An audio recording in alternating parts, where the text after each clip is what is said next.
Welcome to War Room Impeachment. It is 12 November, the year of our Lord 2019. We're live at the Breitbart Embassy in what we've turned into the War Room, the old first floor of it. This is episode 24. This is a podcast, radio broadcast. It goes live. We're live 7 days a week from 9 a.m. to 10 a.m. Eastern Standard Time until the day after Donald J. Trump, the 45th President of the United States, is acquitted in the United States Senate. And right now we project that will be sometime in January of 2020. We are very honored to have a very special guest today I'm going to get to in a second. But, you know, and today in the central business district of Hong Kong, young protesters, maybe called insurgency, are taking over the city. In Bolivia, the president has just resigned, riots in the streets, and he is now seeking asylum in Mexico. In Chile, more riots in Beirut. The president of Turkey is en route to see the president of the United States. And with all this, the world on fire in infrastructure, the USMCA deal, opioids, prescription drugs, medication, all the work of the nation put on hold as we start a historic process tomorrow as Nancy Pelosi, the master political warfare disinformation strategist, throws the country into a constitutional crisis. Tomorrow we will start the live televised hearings of the impeachment of Donald J. Trump. I'm joined here by Raheem Kassam, Nigel Farage's wingman in the UKIP movement and oversaw the Brexit vote as managing editor of Breitbart London and one of the top political strategists in kind of the conservative grassroots movement and a master of running war rooms, and Jason Miller, the chief communications strategist for the 2016 Donald Trump campaign, the greatest comeback in American political history, and also the transition communications director. Two gentlemen who know how to run a war room, who know how to stand up surrogates, polling, opposition research, all of it. And that's what we're doing here at the Breitbart Embassy. We're honored to be joined by an individual, Congressman Mark Meadows from North Carolina. As a short, because many of you are joining this broadcast now for the first time when we have a lot of independents and Democrats who are listening to this. Mark Meadows was central to the 2016 campaign. Not only is one of our best surrogates, but in the litmus test of true Trump believers on Billy Bush weekend, Access Hollywood weekend, on that Saturday, when the Republican establishment was putting forward proposals to have Donald J. Trump step down as the candidate, Mark Meadows and his wife, and particularly his lovely wife, Debbie, got on a bus in North Carolina and traveled the state with Christian women to preach why Donald Trump would be the best candidate in the United States, and Mark Meadows stayed with us. More importantly, even than that, 2 weeks later in Selma, North Carolina, Mark Meadows came to me. We had more trips to North Carolina and told me, you do not need to come back. We're going to win this. And I had us two down, and the state I had the most concern about was North Carolina. Not a great apparatus down there. He turned to me and says, we've got this. We're going to win by a point and a half. You should spend your time in Michigan and Pennsylvania. We spent in Iowa, Ohio, Michigan, Pennsylvania, Wisconsin in those last 2 weeks. And I'm telling you, every trip to Michigan made a difference. And Mark Meadows, so glad to have you and honored to have you here. It's great to be with you. And obviously these are trying times for our nation, but the president will be acquitted, and it's doing no small part to the listeners that are listening right now, because their voice is what's going to matter when this gets to the Senate. And well, let's get into that. 3 weeks ago, we started this with John Fredericks. We're on the John Fredericks Radio Network. We're also up on Stitcher. We're on YouTube, iTunes. Thank you. All of it. Every platform. We're going to have more discussion on national radio rollout next week. But you started the show, and the very first guest we had, followed by Gates and David Rifkin. But the importance of your first appearance changed the arc of this narrative, and that was, you said, I've sat through all 70 hours. I have not heard one thing that an American taxpayer would not back up about weeding out corruption, about making sure America's dollars are well spent, and the fact that we ought to have our allies throw more money in here. We're starting a process tomorrow that has its roots not just in 6 years ago when Raheem Kassam was there for the revolution in Ukraine, but goes back to World War II and even beyond that. What was so important? Why were you the voice that was down there with Lee Zeldin and others to actually represent the grassroots people? Well, their voice needed to be in that room, and quite frankly, that's what Adam Schiff didn't want. He didn't want their voice in the room, and for you and I to look at this, not only was I there for every single minute of the deposition, but you sit there and critique each particular witness in terms of their strengths, their weaknesses, and what happens. And I can tell you, the reason why we have not seen the Morrison deposition is because it's damning. It is damning to other witnesses that have already come out, and that's the reason why you haven't seen it. I think Is Brother Morrison even listed as a witness? Something tells me. Yeah, why did you have to put forward? This is the corruption of the process. Well, they don't want Morrison's testimony to come out. I mean, their heads were exploding. I think I said earlier that it was like they were sucking on lemons the whole time that he kept giving his response. They would, their body language, they would shift. They would say, well, certainly you don't mean that. And he says, yes, I do mean that. And he kept doubling down. But the real damning information that will come out of that testimony will be his characterization of other witnesses. And specifically, if you read very closely what that other witness may or may not have done as it relates to a whistleblower. Just to put it in perspective, Morrison is the person that relieved Fiona Hill as the head of the whole Eastern Europe thing. So many of the people that are testifying actually reported to Fiona Hill, but then reported to Morrison. That's exactly right. And I kept hearing Morrison's name come up over and over and over again. And the whole time I'm going, well, gosh, maybe this guy is going to be bad for the president. Just the opposite. He was great for the president, and that's what we found. In the rooms, the closer you get to the president, each and every time, they said, well, no, I didn't talk to the president.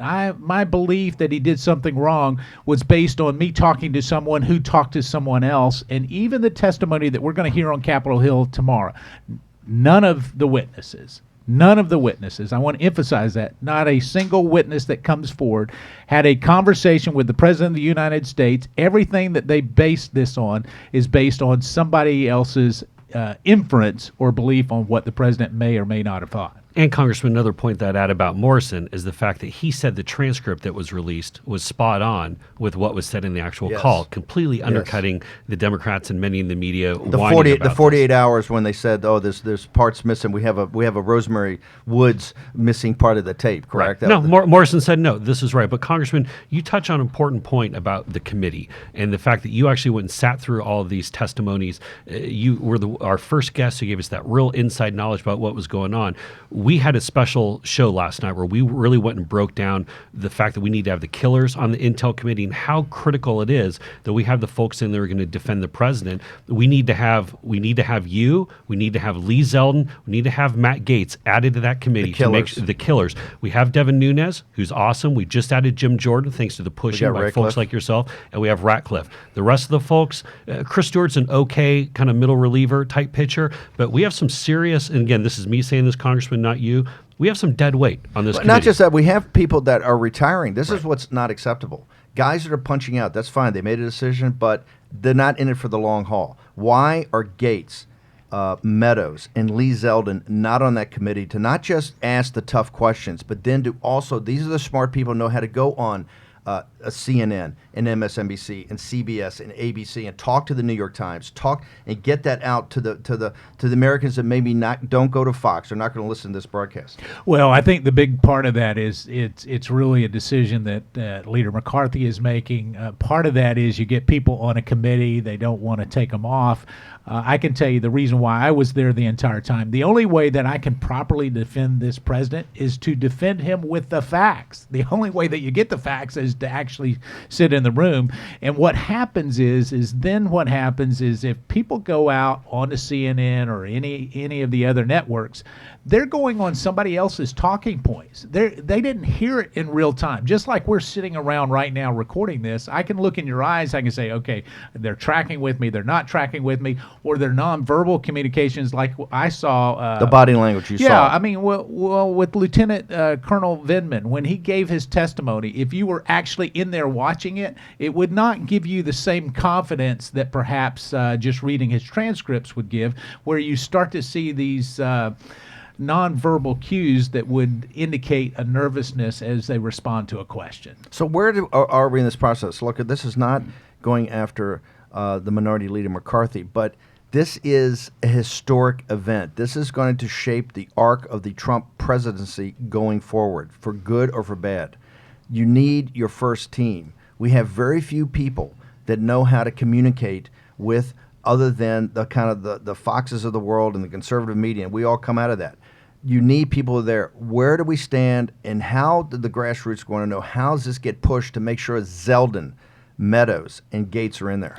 Yeah, I think probably the biggest thing is some of those decisions will be made today, as I see. Which is why we got to keep the pressure up from the grassroots. And I see my role right now probably as more of a support role. I can go on TV, as you know. I can go on TV anytime, and I plan to do that. Yet at the same time, the strategic part of why we need to communicate what actually happened. For example, we can look at the transcript of the call, and everybody sees it says read the transcript, and the president calls it a perfect call. Let me tell you why it's important to see what's not in the transcript.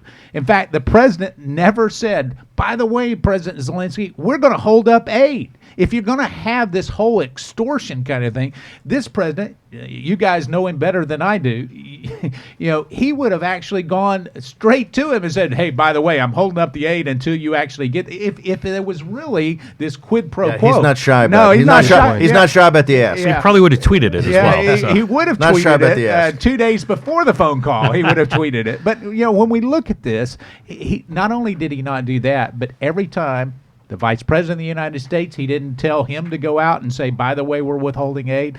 The number 1 guy at state, he didn't say, do that. The number 3 guy at state, he didn't say that. So each time you get close to the president, there was no attachment to this foreign aid, and quite the opposite. And here's what your listener needs to listen to right now. This president was concerned about sending their hard-working American taxpayer dollars to a corrupt country. He's been consistent with that. And the other part of that is he believed that Germany and France and the European Union needed to have their fair share. And both of those things. America First national security policy, we're not looking for more protectorates. We're looking for allies. He wanted the other allies to pitch in here, since, quite frankly, it was Brussels and the EU that drove this to fiasco in the first place. In addition, he's very cognizant of the fact that the Guardian, which is not Breitbart, lists Ukraine as the most corrupt country in Europe. The Ernst & Young says is among the top 5 corrupt countries in the world, and that's saying something, right? We don't want to export American crony capitalism into an already corrupt situation when the young president is a stand-up comic that ran on a goof that got serious when young people in that nation said, we need somebody that's incorruptible, is going to stop corruption. This whole thing is about corruption and crony capitalism. Well, without a doubt. And I think, when you start talking about sending $400 million to a country, that it is what real could $400 million do in Central North Carolina? Well, if the folks down there, what could they do with $400 million? They have a problem sending $40 million, let alone $400 million. And that's what this president gets. That's the reason why he won North Carolina. That's the reason why he won the Heartland, and that's where we have to focus. I want to pivot now to the memo stretching, but I want to go back to a topic: substance and granularity. Right? The more you get into the details here, the more it just lays out the fact that this is not extortion, this is not bribery, this is about a fundamental policy difference between the permanent political class. I'm not a deep state guy. And 63,000 people at the State Department that do not agree with this president that it should be changed. And it's bipartisan. Remember, this is the McCain, Bush, Madeleine Albright, John Kerry, Hillary Clinton, Barack Obama. This is the permanent political class of the United States as our military, as a global expeditionary force with protectorates in NATO, the Gulf Emirates, around the South China Sea, and the Northwest Pacific. That we're going to be there with $1 trillion spent in the deplorables kids from North Carolina at the 38th parallel, on the ships in the South China Sea, on patrol in the Hindu Kush, in Eastern Europe, to stop the Russians from their business partners, Germany. This is what's so outrageous about this. But that's why do we have now this memo? And I realize you have to have a line of attack. The Democrats focus on extortion and bribery, and they hone their message down, arms for dirt. Here, the substance helps us. Why are we not taking the substance argument and we're coming into a more nuanced? This memo is a little more nuanced. Yeah, this is a Senate document, not a House document. I think the House document really needs to be about the substance. Somebody said, well, why are you just talking about the process?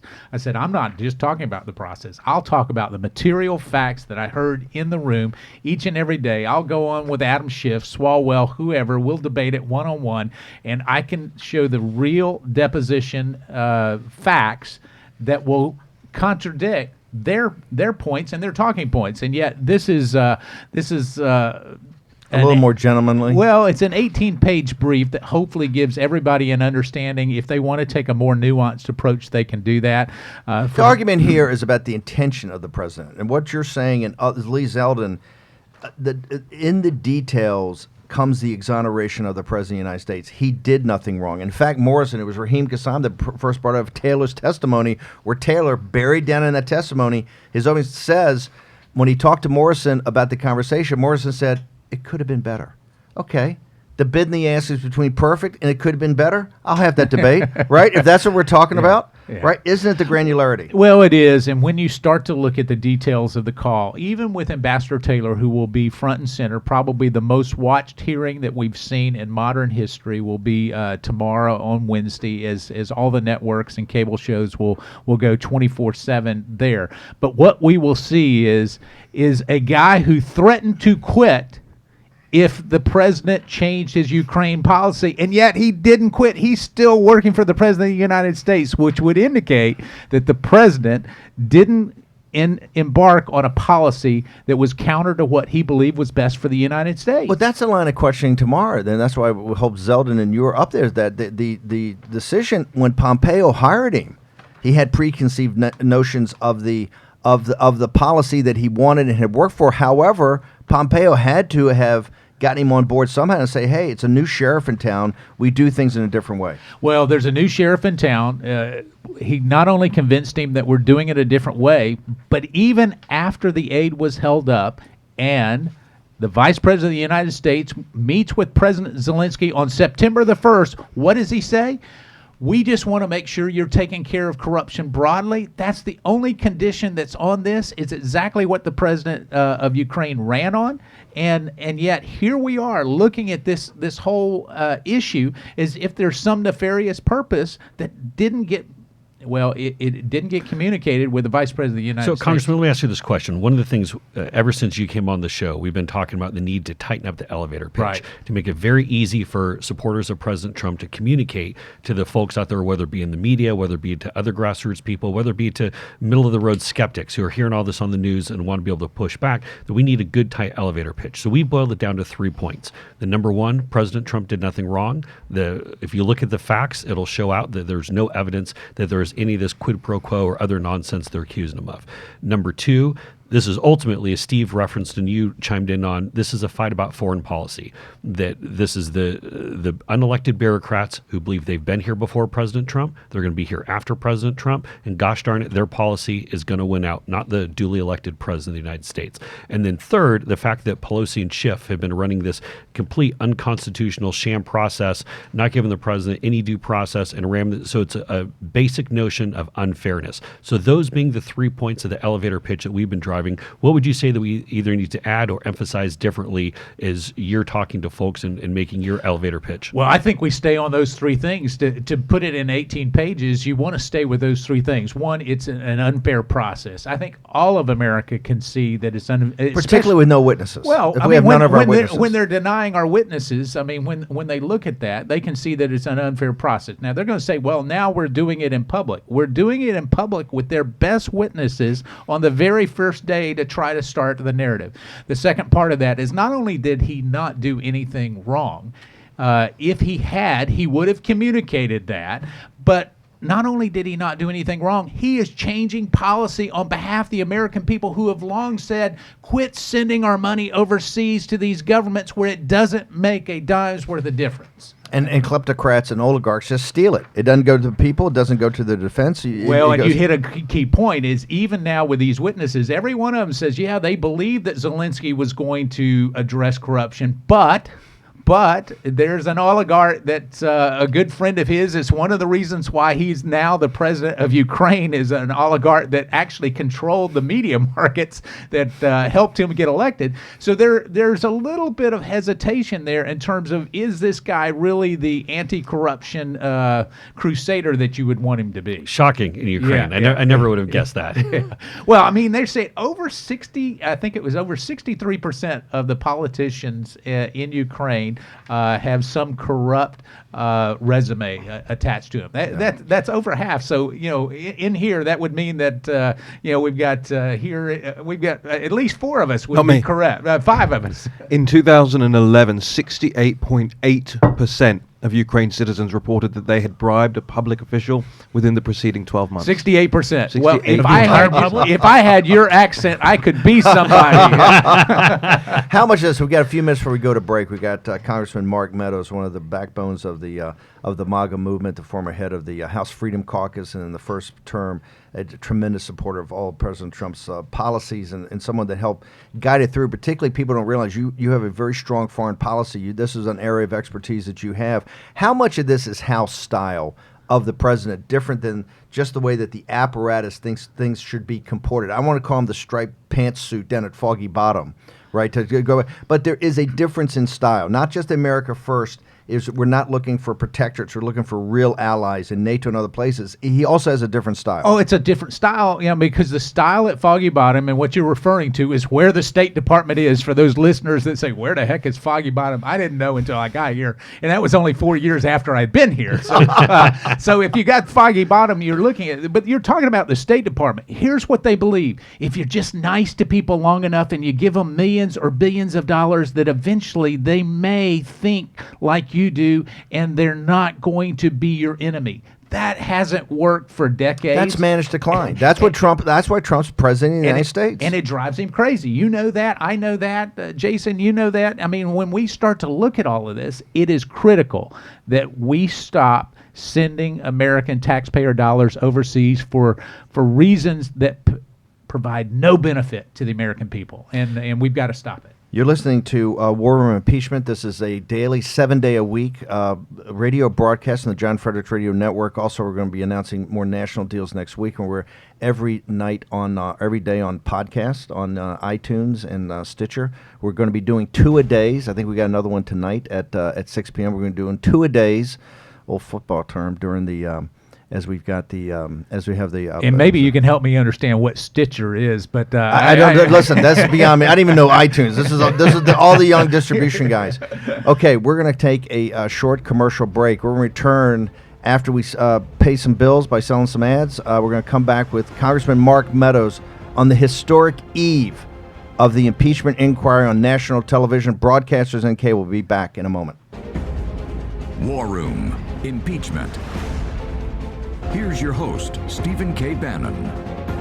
Welcome back to War Room Impeachment, 12 November, year of our Lord 2019. We are only yards from the Capitol, right in back at the Supreme Court here in the Breitbart Embassy in the first floor. We've turned over to be a actual war room with surrogate program, opposition research, polling, all of that, and we have a daily podcast and radio show here on the John Frederick Radio Network, 7 days a week from 9 to 10 a.m., and we're going to have this show up on the air nationwide until the day after Donald J. Trump, the 45th President of the United States, is acquitted, which we think right now would be sometime in February. We want to go back to our guest, Congressman Mark Meadows, former chairman of the House Freedom Caucus and one of the key members in the MAGA movement in the 2016 campaign that elected Donald Trump. I've got Raheem Kassam from UKIP, the Nigel Farage wingman, Jason Miller, the communications strategist from the 2016 campaign. I want to go back to we had a little nuance in the first. I want to go back to even my two colleagues were like cross-eyed. We said in this 18-page document. Yeah. This 18-page document came out and it's up online now on our warroom.org, the site. We've got a massive site up for news. This is. You said it was a Senate document. It's actually a House document. Why did you say that? Well, the way it's written. It reminds me of a Senate document and not a House document. I mean more genteel. More genteel. Everything in the Senate has to have bipartisan agreement. Even subpoenas, you have to get your Democrat or a Republican colleague to agree. And so the 18 pages lays out a very good fundamental process argument, but it doesn't go to the heart of the matter, which is the president didn't do anything wrong. The president was trying to actually change U.S. foreign policy, and he believed that the EU ought to pay their fair share. And so while it talks about that, that's why it was a little tongue-in-cheek, as I said, it was a Senate document. I want the two communication directors, but let me say, you have to have a unity of purpose and forces to concentrate everything down to. Nancy Pelosi has run a master campaign on political disinformation warfare. It's the reason the polling numbers changed before your voice started to be heard, and Matt Gaetz did that, broke the fever with going down into the secret star chamber. That's what broke the fever. But now, when we're on the eve of this historic thing, historic enough, ladies and gentlemen, that the broadcasters tomorrow will start, just like in Clinton, just like in Watergate, they will start not on cable. This will also be on broadcast, which is a fun. That shows you it's showtime, right? Yeah, that's major. that's right. They don't even put the president on broadcast all the time. You have to have a unity of purpose. Why do you have two major messes? You have what we call the dead enders, right? Which there is nothing wrong. In fact, it's positive. We ought to have this national security and foreign policy debate. People like yourselves and the killers, Gates, and yet you have the nuance coming out from looks like leadership. The Democrats are honing it down to extortion and bribery. They're dropping the Latin. That's too prep school, right? And here, well, most of us didn't even know it was Latin, so that's how bad it was. But no, I'm from Carolina. I'm kidding you. I'm kidding you.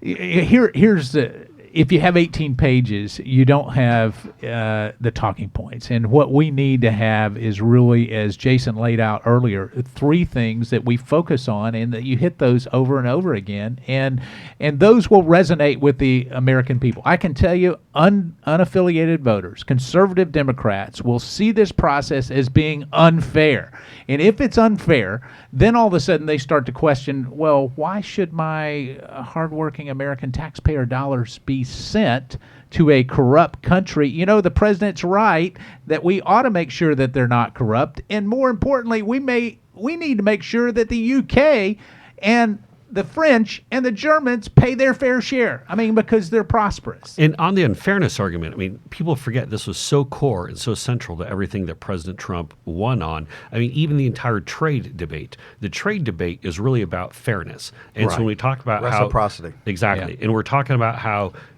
the unelected or the career politicians in Washington, the unelected bureaucrats at the State Department and other places are undermining President Trump. This is whole running against the drain the swamp. This is the unfair aspect. This is the swamp fighting back, Jason. Exactly. That's what this impeachment is all about. This is the swamp fighting back. Look, right now there is some House staffer who put this together, shriveled up in the corner, thinking, "Oh my goodness, I didn't do this the way Mark Meadows wanted me to do it." No.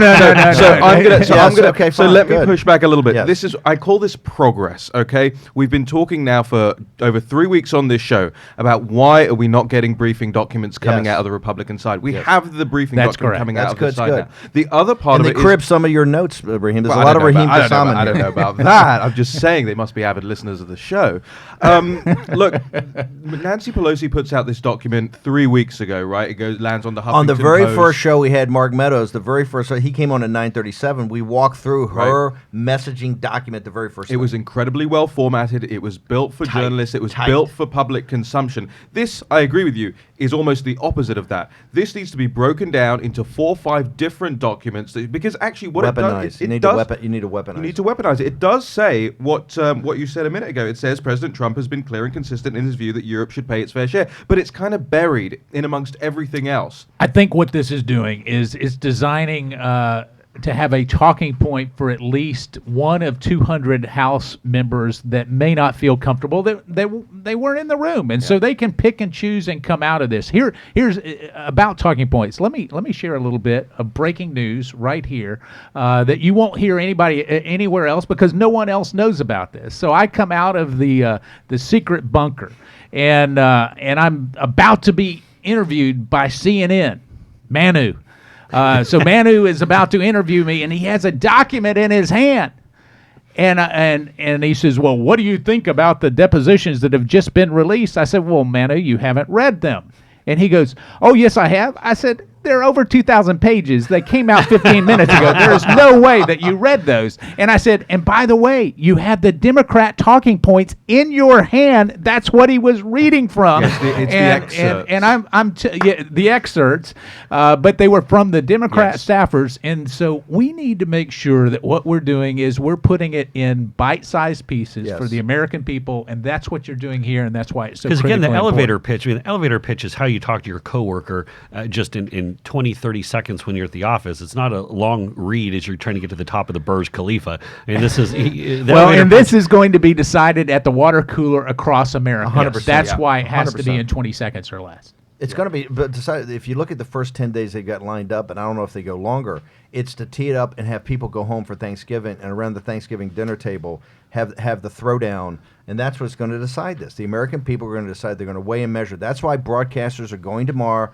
with the opening, the opening act. The curtain comes up, and they've got a guy 50 years, served his country, 101st Airborne, West Point, and he's going to sit there and walk. Well, there's a turkey here somewhere, and it has nothing to do with Thanksgiving, is all I can tell you. That's the Look, other for people who are going to look at this memo, it's up on the site on warroom.org. The most important pages are 2, where they hit upon the elevator pitch, are 6 and 7, where they show the Ukrainian influence in the 2016 election and why President Trump was skeptical of handing over cash. Let's go through briefly. for that. Can you hit that briefly? I will hit that briefly, and page 10 as well. Those are the So critical 6 ones. and 7, pages 6 and 7 and 10 for our audience. Yep. 2, 6, 7, and 10. I'll hit 6 and 7 real quick because they're very interesting. It talks about in August 2016, Valerie Chally, the Ukrainian ambassador to the United States, authored an op-ed in the Hill newspaper. That's a U.S. newspaper, talking about why President Trump shouldn't become the president of the United States. That is a foreign country intervening in the 2016 election. Yeah, It's a this is very the important point to Ukrainian note. ambassador. Yeah. Point that out. Ukrainian ambassador to the United States. Later that month, the Financial Times published an article saying that Kiev's wider political leadership are doing something they would have never attempted to do before: intervene, however indirectly, in a U.S. election. Because they knew that America First national security policy that he would ultimately win on was 100% opposed to the types of situations that they wanted. Without a doubt, Steve. I think the other part that the reason why Nellie Orr was a potential witness is because in her actual deposition to Congress, of which I was there listening to Nellie Orr,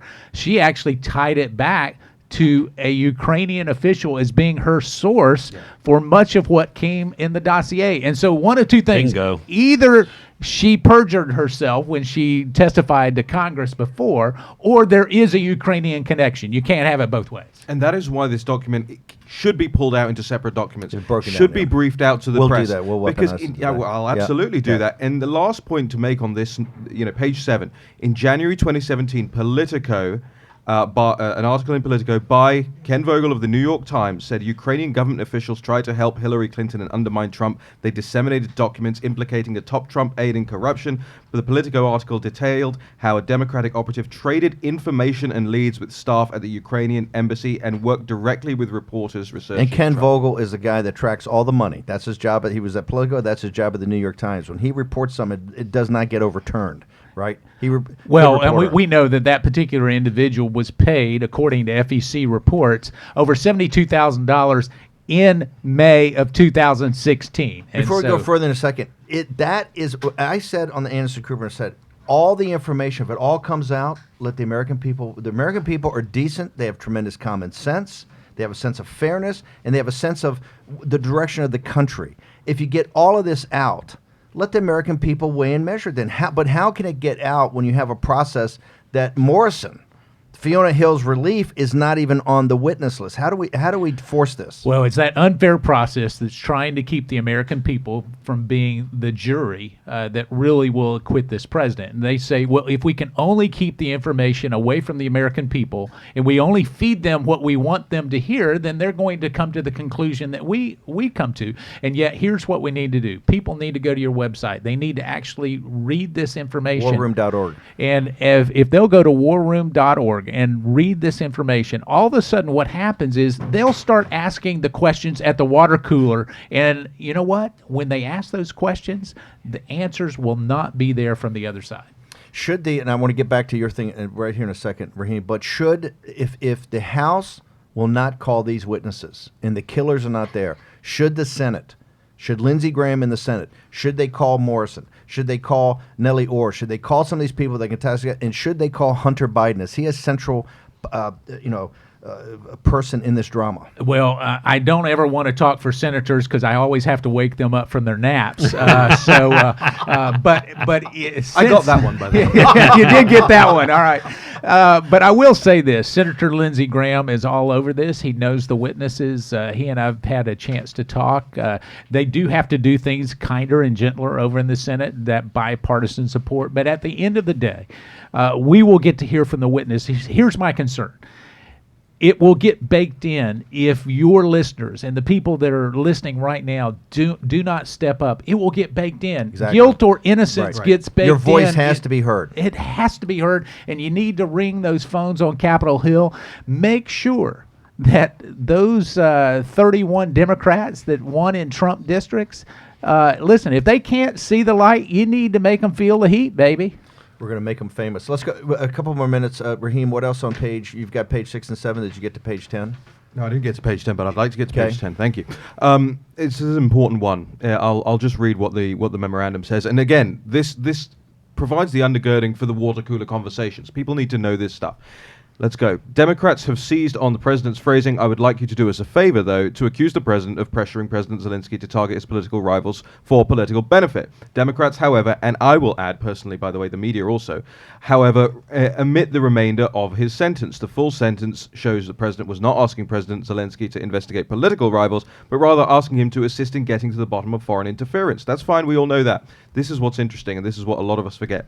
This reading is supported by President Trump's subsequent reference to Special Counsel Mueller, who had testified the day before about his findings. This will have been fresh in the president's mind, Mueller's testimony, when he's having that call, and that's where that came from. That undercuts the whole narrative. It does. I can tell you that when we look at it with history as the backdrop, you can see where the president was going with this. He says, listen, I just want to get to the bottom of it. We need to make sure that ultimately the truth is known. Let's talk about history. Let's go to Cooper from the Defense Department. A rising star in the Defense Department, spent the last 20 years there since 9/11.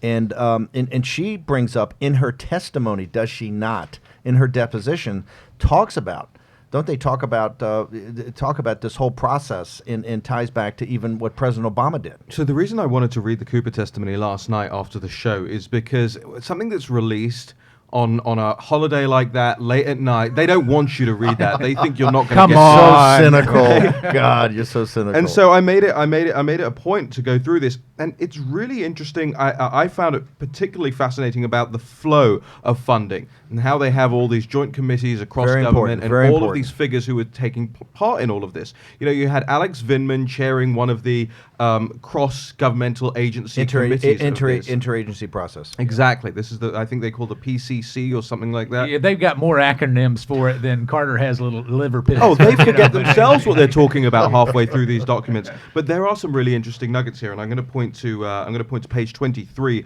of Laura Cooper's testimony. She's giving us an idea of how this whole process works. She says the past year we were looking at a few things. We were looking at progress on command and control reform in Ukraine. We were looking at a commitment to pursue defense industry reform. We were looking to the Ukrainian government to pass a law that would enable government-to-government procurement. This would enable them to use our FMS system, that is Foreign Military Sales System. That is Section 3 of the Arms Export Control Act that allows the U.S. government to sell defense articles and services to foreign countries when and only when the President of the United States formally finds that to do so would strengthen U.S. security and promote world peace. So she has inadvertently admitted on page 23 that this was entirely in the President's gift. You know how it was in the President's gift? In 2013, Barack Obama did the exact same thing, suspending hundreds of millions of dollars in U.S. security aid to Egypt. Why? Because the Egyptian government was cracking down on the Muslim Brotherhood. It was after the whole Arab Spring and this whole thing about the crackdown on the Muslim Brotherhood. And by the way, Lindsey Graham and John McCain were part of that too, right? It was a bipartisan approach. Well, at the same time they withheld aid from Ukraine, they were withholding aid from other countries like Lebanon, and the actual aid to Ukraine gets released, the Lebanon aid is still held up. I mean, so when the Egypt aid took 2 years to release, and so when you start to look at this, granularity, you got to get down to the facts, because the closer you get to the facts, what happens? You say, well, this is a normal process of the swamp fighting back on a president and trying to make sure knowing what these facts are and knowing how people can now start to bring these up and focus the nation on this. Why is Nancy Pelosi, who's a master political strategist, why has she decided to move so rapidly and look at a process? What is in her mind? What are they trying to accomplish? Well, moving rapidly is in her benefit because you've got to stay up all night to read the depositions, and so most of the people will just take the talking points. They won't read it, and if she moves quickly, she can create the energy that she needs to make sure she gets to 218 votes. The slower this process, the more it falls apart under the scrutiny of really informed viewers. To talk about urgency, how many of the members you think on our side of the football have gone through these documents or had their staffs go through and focus? I mean, seriously, because this is political warfare. We have to be at the ramparts. How many people? I don't get a sense. Less than a half dozen have actually. Less than a half dozen? Yeah. That would be 6. Does that make me an expert? Yeah, What, so no, but, it what- does what- make but, you an but, expert. but this is what I don't understand. This is what I think the audience is going to have a tough time grasping.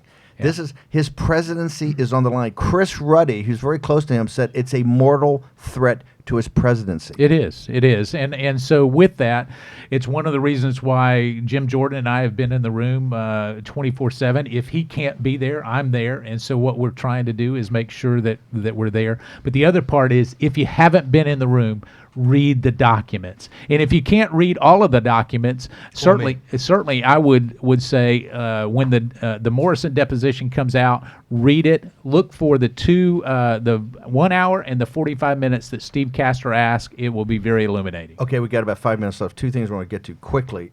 Nikki Haley's book. And the anonymous op-ed, the anonymous book coming out next week, Nikki Haley's book. What are people to make of this? Well, they're all trying to make money off of President Donald J. Trump. I mean, bluntly, that's what this is all about. Is let's be anonymous. Let's make as many accusations as we possibly can with anonymous sources that are unverifiable, so that hopefully we can get 7 figures on a book deal. Listen, I can tell you this. Here's the scary part, and what the 2 books have in common. There is an effort at 1600 Pennsylvania Avenue to continue to fight against this president and what he stands for and the people that elected him. They are not only at 1600 Pennsylvania Avenue. They're just a few feet from the Oval Office, and that has to stop. We have to get to the point where we allow this president to continue to do what he campaigned on, and that is fulfill the American dream and put America first. When you're out there, you just got back from your district. I'm going to flip to Jason in a second. The America First national security policy, which we really haven't in the campaign, because now is the time to have debate. When you go back to your district, which is kind of the heartland of the country, where do people come down on this? Well, they are with the president on this. I found out the hard way. I've tweeted, as you mentioned, I'm a foreign policy kind of guy, and so there have been times where he's taken some of these positions, and I put it out. I got my head handed to me. I mean, it wasn't just my hat; it was my whole head. And so, they're with him. They're tired of nation building across the world in a place. They want to have a safe, secure Main Street, but they don't want that Main Street to be in Beirut, Lebanon. And that's the big difference.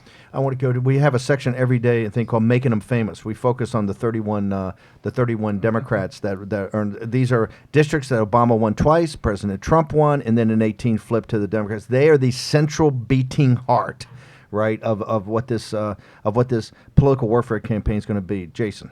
Yeah, so Congressman, today we're focusing on South Carolina Congressman Joe Cunningham from Charleston, the 1st District. A one-term member of Congress. Yes, he'll be a one-termer, and that's about a 4-hour drive from your house, maybe about 3.5 hours if I'm driving. So Joe Cunningham, who nobody knows, it's a district that's R+10. President Trump won it with almost 59% of the vote in 2016. Joe Cunningham beat a really nice woman, but pretty underwhelming candidate. He got 50.6. She got ill too. She also remember she had an accent. Right. Yeah. Joe Cunningham got 50.6, but this is the epitome of one of these freshman Democrats or Republican district. So on the very day that he voted to push forward on this impeachment resolution, he tweets out, "Today, I voted to make the investigation process into potential wrongdoing by President Trump more transparent." There's a lot of noise out here, so I want to hear directly from me. And he said very clearly, today's vote is not a vote on impeachment. It's not even a vote to approve of the impeachment inquiry. And so he's voting for it, but then it's like he is before he isn't. This is why we have to call out someone like Joe Cunningham, 202-225-3232.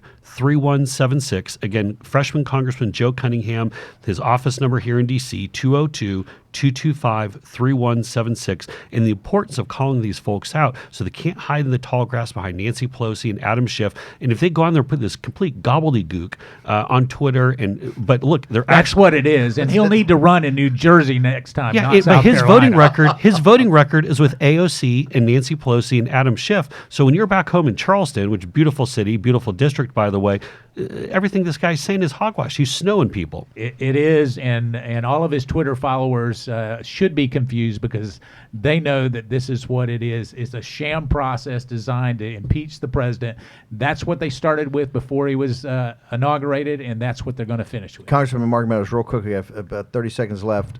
Getting the killers, the central thing today is to get the killers on the committee. How can the audience help? They need just to call the leader's office and let their will be. So that's 202-225-3121. That did not come from us. Ask for Big Kevin. War Room Impeachment, Stephen K. Bannon, Raheem Kassam, Jason Miller, our special guest, Congressman Mark Meadows. We're going to have a special broadcast tonight at 6 p.m. on the eve of the historic impeachment process.